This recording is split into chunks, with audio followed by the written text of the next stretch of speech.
ভিডিওর প্রথমেই আপনাদের সকলকে অসংখ্য ধন্যবাদ যারা এই বাচ্চাটির জন্য ডোনেশন দিয়েছিলেন। আমরা বলেছিলাম যে কয়েকদিন অবজারভেশনের পর অবশ্যই ওর ট্রিটমেন্ট আপডেট এবং ওর শারীরিক কন্ডিশন কেমন থাকছে জানাবো। আসলে এই কুকুরটির অনেক বয়স, কিন্তু কন্ডিশন খুব খারাপ থাকায় ওর অপারেশন করতে আমরা বাধ্য হই।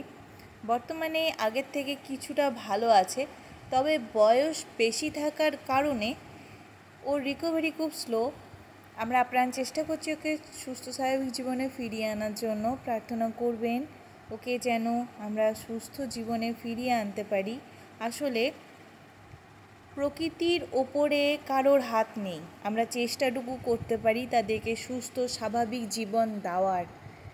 এখন বাচ্চাটি হাঁটাচলা করলেও বয়সজনিত কারণের জন্য কবে ও সম্পূর্ণ সুস্থ হবে আমরা এখন থেকে বলতে পারছি না, তবে আমরা চেষ্টা করে চলেছি।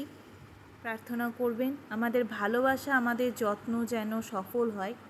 ওর এখনও ট্রিটমেন্ট চলছে, এরপর কি হবে সত্যি জানি না। ওকে যখন প্রথম রেস্কিউ করেছিলাম সেই টাইমে ও আমাদের ওপর প্রচণ্ড ক্ষিপ্ত ছিল, যেহেতু ও যন্ত্রণায় ছিল, কষ্টে ছিল। সেই টাইমে আমাদের এক গ্রুপ সদস্য আকাশকে বাইট করার চেষ্টাও করে, কিন্তু দাঁত না থাকার কারণে খুব বেশি ক্ষত না হলেও রক্ত বেরিয়েছিল, তাই তার ভ্যাকসিন চলছে। কিন্তু বর্তমানে সে আমাদের ভালোবাসায় সাড়া দিয়েছে। এইখানে তার মুখ বাঁধা আছে দেখতে পাচ্ছেন, এরপর দেখতে পাবেন যে তার মুখ বাঁধার আর দরকার পড়ে না। সে আমার কোলে শুয়ে আছে এবং চুপচাপ স্যালাইন নিচ্ছে। ভালোবাসার এটাই জোর।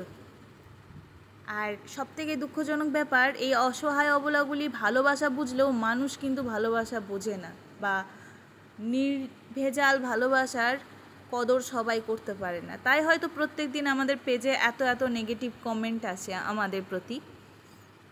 যাই হোক, ওপরওয়ালা তাদেরকে সুবুদ্ধি দেখ, এটাই প্রার্থনা করব। মানুষের মনে মান আর হুঁশের যে বিলুপ্তি ঘটেছে সেটা যেন আবার জাগ্রত হয়, এটাই প্রার্থনা করব। তাদেরকে আমরা ক্ষমা করেছি যারা আমাদেরকে এত নেগেটিভ কমেন্ট করছে। প্রার্থনা করবেন এই বাচ্চাটি যেন সুস্থ হয়ে ওঠে, আমাদের ভালোবাসা, আমাদের যত্ন যেন সত্যি সফল হয়। আসলে বয়স আছে তো সেই জন্য আমরা বুঝতে পারছি না শেষ পর্যন্ত কি হবে। ধন্যবাদ আপনাদের সকলকে আবারও, যারা আমাদের ভিডিও দেখেন, আমাদেরকে ভালোবাসেন, আমাদেরকে আশীর্বাদ দিচ্ছেন, এবং আপনাদের ভালোবাসা নিয়েই, আপনাদের আশীর্বাদ নিয়েই, আপনাদের পজিটিভিটি নিয়েই আমরা এইভাবে কাজ চালিয়ে যেতে পারি, সেটাই প্রার্থনা করবেন। দেখুন, এখানে যখন ওকে স্যালাইন করছি তখন কিন্তু আর মুখ বাঁধার দরকার নেই, কারণ ও আমাদের ভালোবাসায় আবদ্ধ হয়েছে। ভালো থাকুক এই অসহায় প্রাণীগুলি যারা আমাদেরকে এতটা বিশ্বাস করে। আর কি বলবো, মানুষের প্রতি বিশ্বাস আমাদের সত্যিই আস্তে আস্তে হারিয়ে যাচ্ছে তাদের কর্মকাণ্ডের জন্য। আর এই অসহায় অবলাগুলিকে আরও বেশি আমরা ভালোবেসে ফেলছি এদের কর্মকাণ্ডের জন্য, এদের ভালোবাসার জন্য। আশীর্বাদ করবেন সকল বাধা বিপত্তি পার করে যেন আমরা এইভাবেই কাজ চালিয়ে যেতে পারি। ধন্যবাদ আমাদের পাশে থাকার জন্য।